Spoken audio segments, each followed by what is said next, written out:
आज हम स्टार्ट करते हैं। एक टॉपिक है एटम्स एंड न्यूक्लियर, है ना, परमाणु और नाभिक के बारे में आज शुरू करेंगे। तो भाई हम लोग स्टार्टिंग से देखते हैं अपनी चीज़ों को, आसपास की चीज़ों को, पूरे यूनिवर्स को देखते हैं हम लोग ना। तो हमें क्या बताया जाता है, स्टार्टिंग से बताया जाता है कि कोई भी पदार्थ जो है, कोई भी वस्तु है वो पदार्थ से मिलकर बनी है, मैटर से मिलकर बनी है ना। तो मैटर या पदार्थ ये किससे मिलकर बना है, ये किससे बनता है, कोई भी चीज़ें किससे बनती हैं। भाई हम लोग की एक ह्यूमन टेंडेंसी होती है कि हम लोग जानना चाहते हैं कि हर चीज़ें किससे मिलकर बनी है, और हम ये कोशिश करते हैं कि कोई भी पदार्थ है, कोई भी वस्तु है, ये किससे, किन चीज़ों से मिलकर बनी है। और एक ह्यूमन टेंडेंसी है भाई, हम लोग कोशिश ये करते हैं कि चीज़ों को तोड़ तोड़ के देखते हैं और पता चलता है कोई चीज़ किससे बनी है, और आज भी वो हमारी कोशिश जारी है।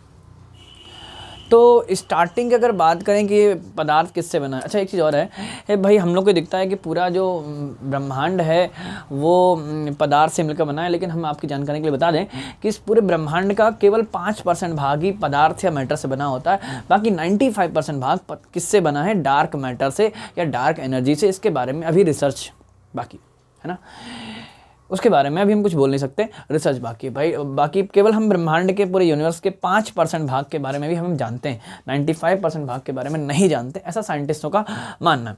ठीक, तो स्टार्टिंग से ये माना जाता था कि जो कोई भी पदार्थ है, जो मैटर है, जो मटेरियल है, वो किससे बना है। तो स्टार्टिंग से माना जाता था कि भाई हमारा जो शरीर है, बहुत सारी कथाओं में ये मिलता है कि हमारा जो शरीर है वो 5 तत्वों से मिलकर बना होता है। आग, जल, पानी, है ना, आग हो गया, पानी हो गया, वायु हो गया, और आपका मिट्टी हो गया, और आकाश हो गया। इससे मिलकर बना होता है हमारा शरीर पूरा। तो ऐसे ही लोग मानते थे भाई कि पूरा जो हर चीज़ इसी से मिलकर बनी है, पूरा ब्रह्मांड जो है इन्हीं 5 चीज़ों से मिलकर बना है। लेकिन बाद में ये सब चीज़ें गलत मान ली गई, ठीक है, क्योंकि इसका कोई साइंटिफिक आधार नहीं था, है ना, बस एक सोची समझी बातें थी, लोग इसको मानते थे। ठीक, इसके बाद सबसे पहले एक आए थे दार्शनिक, साइंटिस्ट ना बोल के दार्शनिक, फिलोसफर। एक फिलोसफर आए थे महर्षि कणाद, ठीक है, महर्षि कणाद। उन्होंने सबसे पहले ये बात बताई थी कि जो हर मटेरियल है, हर जो मैटर है, वो छोटे छोटे पार्टिकल्स से बना होता है, सूक्ष्म कणों से मिलकर बना होता है, सूक्ष्म कणों से या माइक्रो पार्टिकल से मिलकर बना होता है। ठीक, ये बात सबसे पहले कणाद ने बताई थी। इसके बाद फिर कई सालों के बाद एक साइंटिस्ट आए, ठीक है, उन्होंने यही बात बताई, उन्होंने कहा कि जो कोई भी पदार्थ है वो बहुत छोटे छोटे पार्टिकल्स से मिलकर बना होता है। ठीक, और उन पार्टिकल्स का नाम रखा परमाणु या एटम। ठीक है, तो वो कौन थे, तो ये जो परमाणु या जो एटम शब्द है, परमाणु या जो एटम शब्द है, वो सबसे पहले दिया था एक दार्शनिक थे, डेमोक्रिटस। ठीक है, ये थे डेमोक्रिटस, एक फिलोसफर थे, और इन्होंने ये एटम शब्द सबसे पहले यूज़ किया था, और वही हम लोग आज तक यूज़ किए जा रहे हैं। ठीक, ये जो एटम है, एटम शब्द का यूज़ किया क्या था, ठीक है, एक्चुअली डेमोक्रिटस ने एक वर्ड यूज़ किया था, एटम ना यूज़ करके इन्होंने यूज़ किया था एटमॉस। ठीक है, एटमॉस। जो एटमॉस यही बाद में चल के एटम बन गया, है ना, अभी थोड़ा बड़ा लग रहा था, बाद में लोग इसको एटम बोलने लगे। जो एटमॉस शब्द है, एटमॉस वर्ड है, ये एक एक्चुअली ग्रीक लैंग्वेज का वर्ड है, ग्रीक लैंग्वेज का वर्ड। ठीक, और इसका जो मीनिंग होता है, इसका मीनिंग अगर इंग्लिश में हम देखें तो इसका इंग्लिश में मीनिंग होता है नॉट कटेबल। ठीक, या नॉट डिविजिबल। ठीक, मतलब जिसको हम काट नहीं सकते, तोड़ नहीं सकते। ठीक, ये एटमस का, ये एटमस बाद में एटम हो गया। तो अगर कोई पूछे कि एटम शब्द का प्रयोग सबसे पहले किसने किया, तो डेमोक्रिटस एक दार्शनिक थे, एक फिलोसफर थे, इन्होंने इस एटम शब्द का सबसे पहले यूज़ किया था। ठीक, उन्होंने यही बताया कि हर मटेरियल जो है बहुत छोटे छोटे पार्टिकल से मिलकर बना होता है, और इसको एटम नाम दिया। ठीक है, अच्छा इसके बाद अगर एटम की जो साइंटिफिक थ्योरी है वो सबसे पहले किसी ने दी थी, तो वो डाल्टन थे, जॉन डाल्टन, एक ब्रिटिश फिजिसिस्ट थे। ठीक है, और उन्होंने क्या बताया कि एटम के बारे में सबसे पहले उन्होंने बताया। ठीक, तो सबसे पहले तो इन्होंने बताया, कणाद आया, इसके बाद नाम दिया डेमोक्रिटस ने, और इसका साइंटिफिक थ्योरी बताई किसने, डाल्टन ने। तो अगला डाल्टन थ्योरी। डाल्टन ने एटम को थोड़ा अपने अकॉर्डिंग बताया। ठीक है, डाल्टन ने कहा क्या भाई? डाल्टन ने कहा कि जो कोई भी मटेरियल है वो छोटे छोटे पार्टिकल्स से मिलकर बना होता है और उन पार्टिकल्स को इन्होंने एटम बोला, ठीक। और इन्होंने क्या बताया, देखो कि ये जो एटम होता है वो फ्री स्टेट में मिल सकता है, ठीक है। डाल्टन के हिसाब से एटम जो है वो फ्री स्टेट में हमें स्वतंत्रतापूर्वक मिल सकता है ना। और ये केमिकल रिएक्शंस में डायरेक्टली इन्वॉल्व होता है, डायरेक्टली भाग लेता है। ये किसने कहा? ये डाल्टन ने कहा। हालांकि इनकी बात बाद में गलत हो गई, ठीक। क्योंकि भाई ये जो एटमॉस वर्ड बना था, ये वर्ड जो है वो ये वर्ड का मतलब ही है नॉट कटेबल, नॉट डिविजिबल, जिसको हम तोड़ नहीं सकते, है ना। वो छोटा से छोटा कण है।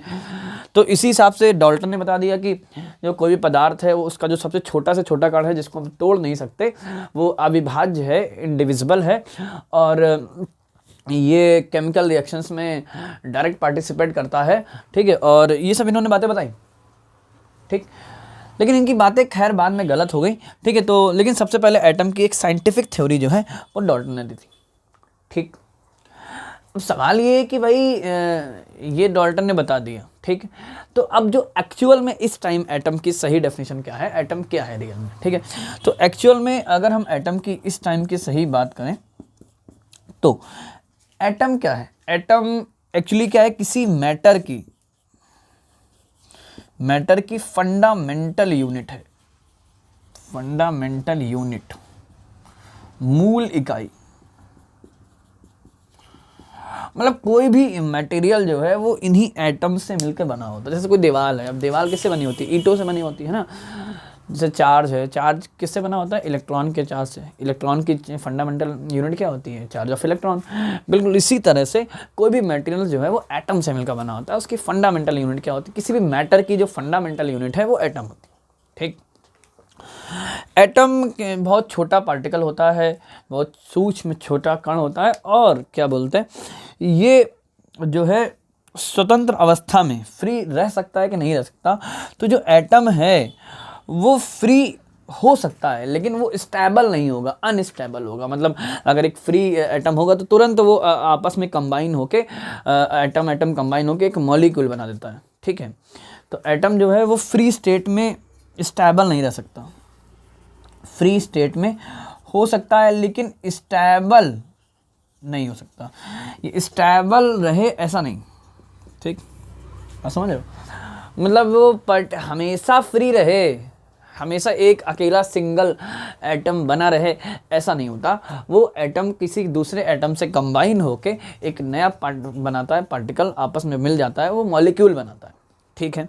तो एटम जो है फ्री स्टेट में नहीं रह सकता, परमानेंट स्टेबल, स्थायी तौर पर, ठीक। और इसके बाद जो एटम अगर बात करें केमिकल रिएक्शंस में पार्ट लेता है कि नहीं लेता, तो जो एटम है वो केमिकल रिएक्शंस में पार्टिसिपेट करता है, भाग लेता है, लेकिन डायरेक्टली नहीं लेता, इनडायरेक्टली लेता है, ठीक है। तो जो एटम है वो indirectly take part in chemical reactions, ठीक है। रासायनिक अभिक्रियाओं में इनडायरेक्टली एटम भाग लेता है। तो ये सही बात है आज की, ठीक। तो कोई भी पदार्थ छोटे छोटे कणों से मिलकर बना होता है और उन कणों को एटम बोलते हैं, ठीक। अच्छा, एक चीज़ और भाई, डाल्टन ने सबसे पहले एटम के बारे में बताया था। और अगर हम बात करें और अच्छे से इसके बारे में, तो किसी भी पदार्थ को अगर हम तोड़ते चले जाएं, ठीक, तो एक छोटे से छोटा कण मिलेगा जिसके सभी प्रॉपर्टीज उस पूरी मटेरियल से मिल रही होंगी। उस कण को हम बोलते हैं मॉलिक्यूल, ठीक, अणु। उस कण को बोलते हैं अणु। जो सही बात है एटम की, जो सही डेफिनेशन है ये एटम की, ये एक्चुअली बताई थी आवोगाद्रो ने, ठीक है। आवोगाद्रो एक साइंटिस्ट है, उन्होंने बताई थी, ठीक। और इन्होंने ही एक मॉलिक्यूल्स के बारे में भी इन्होंने बताया था, ये मॉलिक्यूल्स के बारे में इन्होंने, अणु के बारे में भी इन्होंने बताया था, ठीक है भाई। 2 या 2 से ज़्यादा एटम या परमाणु मिलके एक अणु बनाते हैं, ठीक। तो जो अणु होता है, जो मॉलिक्यूल होता है, उसकी सभी प्रॉपर्टीज मिलती हैं उस पूरे मटेरियल से, लेकिन उस एटम की सभी प्रॉपर्टीज उस पूरे मटेरियल से मिले ऐसा जरूरी नहीं है, ठीक। तो सही बात इन्होंने बताई थी, जो डाल्टन की थ्योरी थी उससे जो एटम की डेफिनेशन है वो आज की डेट में गलत है। और सही डेफिनेशन ये है कि जो पदार्थ है कि जो इकाई है, पदार्थ की इकाई है वो परमाणु होता है। और परमाणु जो है वो फ्री स्टेट में परमानेंट नहीं रह सकता, स्टेबली नहीं रह सकता, है ना, परमानेंट रह नहीं सकता है। और जो है वो इनडायरेक्टली केमिकल रिएक्शंस में भाग ले सकता है, डायरेक्टली केमिकल रिएक्शंस में भाग नहीं ले सकता। ठीक, तो ये हमारा हो गया परमाणु के बारे में। ठीक, अच्छा, अब परमाणु बहुत छोटा होता है भाई, है ना, हमने भाई बात कर रहे हैं बार बार कि परमाणु जो है बहुत छोटा कण है। ठीक है, यही सभी लोग बता रहे थे परमाणु बहुत छोटा कण, लेकिन कितना छोटा, सवाल ये कितना छोटा, है ना। तो इसका कुछ अंदाज़ा अगर हम देखें तो एक्चुअली क्या है कि जो परमाणु के अगर हम साइज़ की बात करें, साइज ऑफ एटम, तो साइज ऑफ एटम आगे के जो और भी साइंटिस्ट उन्होंने बताया, इसका निकाला भी, साइज ऑफ जो एटम होता है वो अप्रॉक्स 10⁻⁻10 मीटर, इसकी रेडियस या डायमीटर के इतने इस ऑर्डर में होता है। ठीक है, 10⁻⁻10 मीटर के ऑर्डर में। अच्छा, अब ये 10⁻⁻10 मीटर तो संख्या में तो समझ में आ रहा है, लेकिन एक्चुअली है कितना, तो इसका अगर हम रफली एक आइडिया लें तो भाई देखो, जैसे हम बोलते हैं H2O, ठीक, तो H2O का मतलब क्या है, 2 हाइड्रोजन के एटम और 1 ऑक्सीजन के एटम मिलेंगे तो ये जो H2O है ये एक मॉलिक्यूल है। H2O क्या है, ये एक मॉलिक्यूल, जबकि सिंगल H क्या है, एक एटम है। ठीक, और O क्या है, ये एक एटम है। ठीक, अभी तक जितने टाइप के एटम मिले हैं, बहुत टाइप के ये पार्टिकल्स मिले, और ये जो जितने टाइप के एटम मिले उन्हीं को हम एलिमेंट्स बोलते हैं, है ना। एक्चुअली जो एलिमेंट्स का मतलब क्या है, टाइप ऑफ एटम्स, जो एटम्स के टाइप हैं, जितने टाइप के एटम आज की डेट तक मिले हैं वही क्या होते हैं, एलिमेंट्स होते हैं, है ना, तत्व होते हैं। और आज की डेट में 121 एटम की डिस्कवरी हो चुकी है और आगे हो सकता है और भी जारी है। ठीक, तो एटम का साइज 10⁻⁻10 मीटर होता है। अगर हम वाटर के मॉलिक्यूल की बात करें तो वाटर के मॉलिक्यूल का साइज होता है 10⁻�9 मीटर। ठीक है, ये इससे 10 गुना। ठीक, वाटर के एक मॉलिक्यूल दिखता नहीं है ना। और वाटर के मॉलिक्यूल का साइज़ हो गया। और अगर हम बात करें, अपने ब्लड में हीमोग्लोबिन पाया जाता है, हीमोग्लोबिन का जो मॉलिक्यूल है काफ़ी बड़ा होता है, उसका साइज़ होता है 10⁻�8 मीटर। ठीक है, हीमोग्लोबिन का साइज़ होता है। अब अपने डेली लाइफ की अगर बात करें तो डेली लाइफ में बहुत छोटे पार्टिकल, जैसे हम लोग को सैंड होती है, बालू के जो पार्टिकल्स होते हैं बहुत छोटे होते हैं। तो बालू के पार्टिकल का साइज़ अगर हम बात करें, सैंड ग्रेन का जो साइज़ होता है वो 10⁻⁻4 मीटर होता है। ठीक है, ये सब चीज़ें। और भी छोटी चीज़ हम लोग अपनी डेली लाइफ में क्या देखते हैं, जैसे चींटी देखते हैं, तो चींटी का जो साइज़ है वो अप्रॉक्स 10⁻⁻2 मीटर होता है। ठीक है, तो इन साइज़ को तुम देख के कंपेयर कर सकते हो कि एटम कितना छोटा होता होगा। ठीक है, एटम एक्चुअली बहुत छोटा होता है और नॉर्मली हम किसी माइक्रोस्कोप से एटम को देख नहीं सकते। ठीक, नॉर्मली माइक्रोस्कोप से हमने जैसे वायरसेस बैक्टीरिया को देख सकते हैं। वायरसेस और बैक्टीरिया का जो साइज़ होता है वो 10⁻⁻6 मीटर के साइज़ होता है ना, चाहे कोई वायरस हो, कोविड वाइड। ठीक है, जो वायरस या बैक्टीरियाज हो गए, तो इनका जो साइज़ है वो 10⁻⁻6 मीटर के ऑर्डर में होता है। ठीक, तो भाई इतना छोटा अगर एटम होता है तो उसको देख, क्या हम एटम को देख सकते हैं? तो एटम को देखने के लिए तो देखो, आज की डेट में एटम को देखने के लिए एक माइक्रोस्कोप है, बहुत एडवांस माइक्रोस्कोप है, उसका नाम है STM, स्टैंडर्ड टनलिंग माइक्रोस्कोप।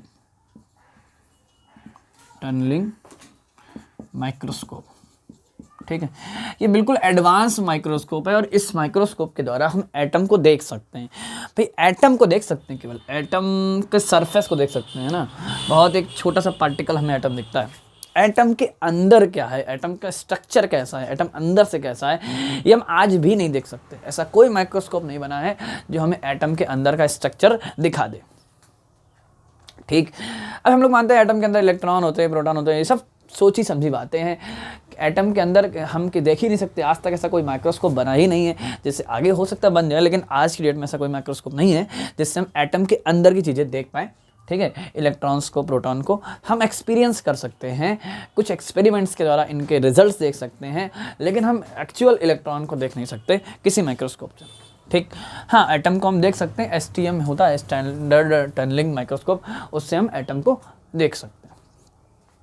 अच्छा ठीक है, अब अगर हम बात करें और इसके आगे की, तो भाई अब देखो, जब हम इसको देख नहीं सकते, ठीक है, तो अब भाई साइंटिस्टों ने कोशिश करी ना कि ये क्या बोलते हैं, कैसे देखा जाए इसके अंदर, है ना, मॉलिक्यूल इसको देखा जाए।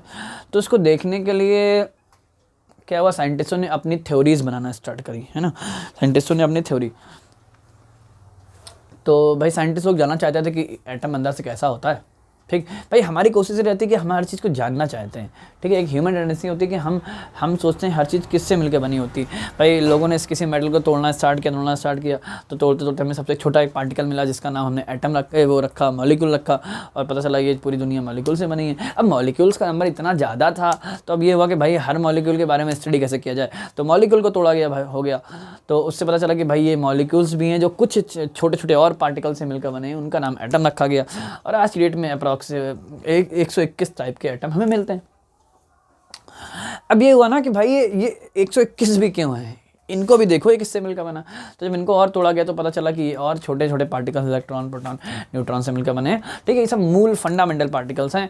आज की डेट में अप्रॉक्स 200 से 250 फंडामेंटल पार्टिकल्स की डिस्कवरी हो चुकी है। इलेक्ट्रॉन, प्रोटॉन, न्यूट्रॉन का तो हम लोग ने नाम सुना है, तुम लोग ने, बाकी और भी आगे क्लासेस में पढ़ा जाते हैं, ठीक है। बहुत सारे पार्टिकल्स की, फंडामेंटल पार्टिकल्स की डिस्कवरी हो चुकी है, ठीक है। तो अब एटम का स्ट्रक्चर कैसा होता है, एटम अंदर से होता कैसा है, इसको समझने के लिए साइंटिस्ट लोग कई सारे प्रयोग करते रहते हैं, और उन प्रयोग से जो रिजल्ट्स आते हैं, उन रिजल्ट्स के बेसिस पर वो अपनी कहानियाँ बनाया करते हैं। अपनी कहानियाँ का मतलब अपनी सोची समझी बातें, चीज़ों को बताया करते हैं, ठीक। तो एटम कैसा होता है अंदर से, इस बात को समझाने के लिए अलग अलग साइंटिस्ट आए, और एटम के जो मॉडल दिए गए अभी तक, उसकी अगर हम बात करें तो कितने मॉडल दिए गए हैं, ठीक। तो अगर हम बात करें एटॉमिक मॉडल्स की, एटॉमिक मॉडल्स, एटम अंदर से कैसा होता है, इस बात को समझाने के लिए अलग अलग साइंटिस्टों ने कोशिश करी है। और सबसे पहला जो मॉडल था, जो साइंटिफिक मॉडल था, वो डाल्टन का, डाल्टन्स एटॉमिक मॉडल, ठीक। उसके बाद आए J Thomson, sir J Thomson, उनका जो मॉडल था उसका नाम था Thomson's atomic model, atomic model, ठीक। इसके बाद आए, इन्हीं के स्टूडेंट थे, थॉमसन के स्टूडेंट थे, उनका नाम था रदरफोर्ड। तो उसके बाद आया Rutherford's atomic model, atomic model, ठीक। रदरफोर्ड के बाद इनके मॉडल को और थोड़ा सही करने के लिए, भाई होता क्या है कि इस मॉडल दिया इन्होंने, अब इसमें कुछ कमियां निकली, उन कमियों को सही किया तो उन्होंने दूसरा मॉडल बनाया, और जिसने सही किया उसने एक अपना नया मॉडल बना दिया, ठीक है।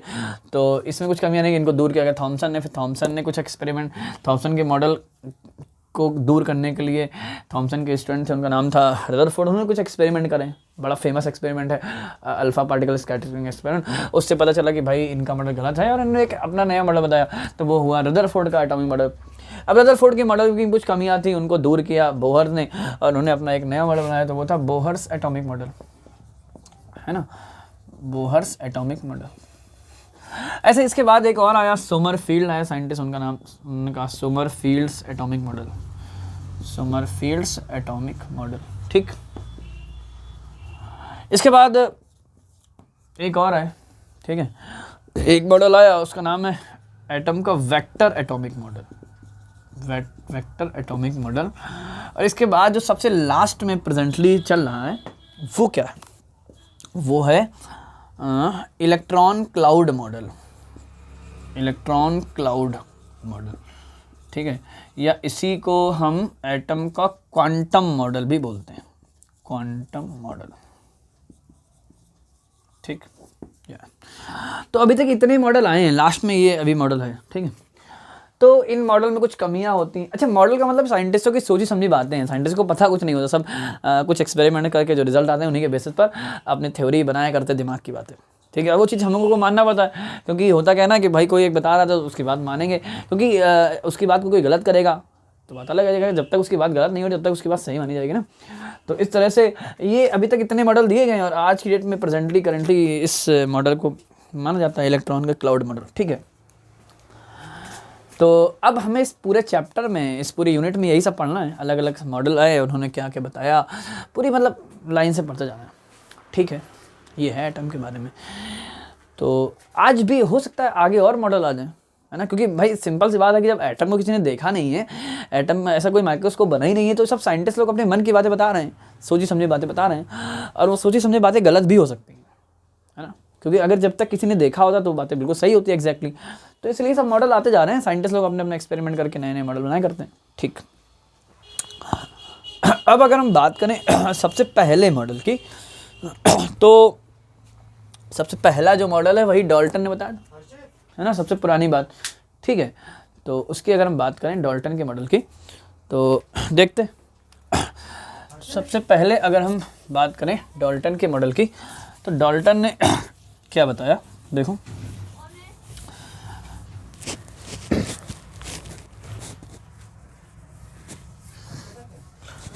डाल्टन ने बताया कुछ बातें, ठीक। डाल्टन ने एटम के बारे में कुछ बातें बताई, ठीक है। कोई साइंटिफिक बात जो बताई थी डाल्टन ने सबसे पहले बताई थी, ठीक है। डाल्टन ने क्या बताया, देखो भाई, डाल्टन ने पहली बात ये बताई कि जो कोई भी पदार्थ है वो छोटे छोटे कणों से मिलकर बना होता है। ये तो बहुत पुरानी बातें हो गई, और इन कणों को कहा गया, इन्होंने क्या कहा, एटम कहा। भाई एटम तो सबसे पहले वर्ड यूज़ किया था डेमोक्रिटस ने, इन्होंने वही वर्ड यूज़ कर लिया दोबारा, ठीक है। हाँ, अब ठीक है, तो डाल्टन ने ये शब्द यूज़ किया, ठीक। देखो भाई, डाल्टन की थ्योरी का सबसे पहला पॉइंट है कि जो मैटर है, जो पदार्थ है, वो बहुत माइक्रो पार्टिकल, सूक्ष्म कणों से बना है, और उन सूक्ष्म कणों को इन्होंने कहा एटम, ठीक। और इन एटम के बारे में कुछ बातें, क्या, ये जो एटम होता है, ये पहली बात तो इनडिविजिबल होता है ना, जैसा कि यहीं से समझ में आ रहा था, वही चीज़, इनडिविजिबल होता है, ठीक। और अगली बात उन्होंने ये बताई कि जो एटम होता है वो इनडिस्ट्रक्टेबल होता है, मतलब हम इसको डिस्ट्रॉय नहीं कर सकते, है ना, जैसे होता है ना, किसी भी पदार्थ को नष्ट नहीं कर सकता, वही चीज़ है। उन्होंने कहा कि जो एटम है हम उसको डिस्ट्रॉय नहीं कर सकते, नष्ट नहीं कर सकते, ठीक। इसके बाद ऐसा बातें उन्होंने बताई, ठीक। और इसके बाद अगली बात उन्होंने ये बताया कि जो परमाणु है वो उसको हम डिस्ट्रॉय नहीं कर सकते, ठीक है। अगली बार उन्होंने बताया कि जो एक ही टाइप के एक एलिमेंट होता है, उस एलिमेंट के जितने भी एटम होते हैं वो सब की प्रॉपर्टी बिल्कुल सेम होती है, ठीक है। मतलब ये कहा कि एक जो एलिमेंट है, कोई भी, जैसे मतलब सोडियम ले लिया, सोडियम का एलिमेंट, उस एलिमेंट के जितने भी एटम होंगे उनकी सबकी फिजिकल और केमिकल प्रॉपर्टी सेम होगी, ठीक है। तो एलिमेंट्स के ऑल एटम्स उस टाइप के, मतलब एलिमेंट का मतलब एटम का टाइप, और उस टाइप के जितने भी एटम हमें मिलेंगे, ठीक है, उन सब की फिजिकल और केमिकल प्रॉपर्टीज सेम होती हैं, प्रॉपर्टीज सेम, बिल्कुल एग्जैक्टली सेम होती हैं, ठीक। ये बताया। इसके बाद पांचवी बात ये बताई कि भाई जो डिफरेंट एलिमेंट होते हैं, डिफरेंट एलिमेंट अलग अलग, जैसे मतलब सोडियम ले लिया, क्लोरीन ले लिया, है ना, तो डिफरेंट एलिमेंट होते हैं, उनके एक भी प्रॉपर्टी मैच नहीं करती। मतलब दो अगर डिफरेंट टाइप के एलिमेंट्स हैं तो उनके जो एटम्स होंगे उनकी सभी फिजिकल और प्रॉपर्टीज और केमिकल प्रॉपर्टीज मैच नहीं करेंगी, ठीक है। तो इसका मतलब उसकी एनी फिजिकल और केमिकल प्रॉपर्टी, भौतिक या रासायनिक गुण, ठीक है, ये मैच नहीं करेंगे, नॉट मैच, ऐसा होगा, ठीक। मतलब एक सिंगल एलिमेंट के सभी एटम्स की प्रॉपर्टी बिल्कुल मैच करेंगे, और जबकि दो अलग अलग टाइप के एलिमेंट्स की प्रॉपर्टी अलग अलग बिल्कुल भी मैच नहीं करेंगे, ठीक। ये बताया। इसका लास्ट बात उन्होंने कहा कि भाई जो एटम होते हैं ना, वो उनका नेचर होता है कि वो आपस में कंबाइन हो जाते हैं, ठीक है, और कंबाइन हो के एटम जो हैं वो आपस में कंबाइंड हो जाते हैं, और कंबाइन हो जाते हैं, और कंबाइन होके बनाते, जब दो या दो से ज़्यादा एटम आपस में कंबाइन होते हैं तो उनके कॉम्बिनेशन से जो ग्रुप बनता है एटम का, उस एटम को बोलते हैं कंपाउंड एटम या यौगिक एटम, है ना। इन्होंने कहा इसको बोलते हैं यौगिक परमाणु, यौगिक परमाणु, या इसी को कंपाउंड एटम बोल सकते हो, है ना। और इसी कंपाउंड एटम को बाद में मॉलिक्यूल का नाम दिया था किसने? अवोगाद्रो ने। ठीक है, अवोगाद्रो ने कहा ये कंपाउंड एटम क्या चीज़ होती है, इसको मिला के 2 या 2 से ज़्यादा एटम मिलेंगे तो वो मॉलिक्यूल बन जाएगा। ठीक, ये सब कुछ बातें बताई थी किसने? डाल्टन ने। और डाल्टन ने अपनी ये बातें बताई, हालांकि इसमें बहुत सारी बातें ज़्यादातर गलत हो गई। ठीक है, अब इसमें क्या क्या कमियाँ क्या थी, क्या इसमें कमियाँ थी? तो इस मॉडल में कुछ कमियाँ भी थी। ठीक, तो वो अगर कमियों की हम बात करें तो कमियाँ क्या थी इस मॉडल की? तो भाई इस मॉडल की अगर हम कमियों की बात करें तो ये जितने इन्होंने पॉइंट्स बताए हैं, इन पॉइंट्स को अगर हम गलत करें, देखो कैसे भाई। सबसे पहली बात तो इन्होंने ये बताया कि जो एटम है वो माइक्रो पार्टिकल से बना है। वो तो ठीक है भाई, एक बात तो सही है ना, तभी तो पढ़ ही रहे हैं कुछ ना कुछ। ठीक है, इसका ये जो बात है कि ये एटम जो है वो इनडिविजिबल होता है, ये बात गलत है। आज की डेट में हम एटम को तोड़ा जा सकता है ऐसा माना जाता है।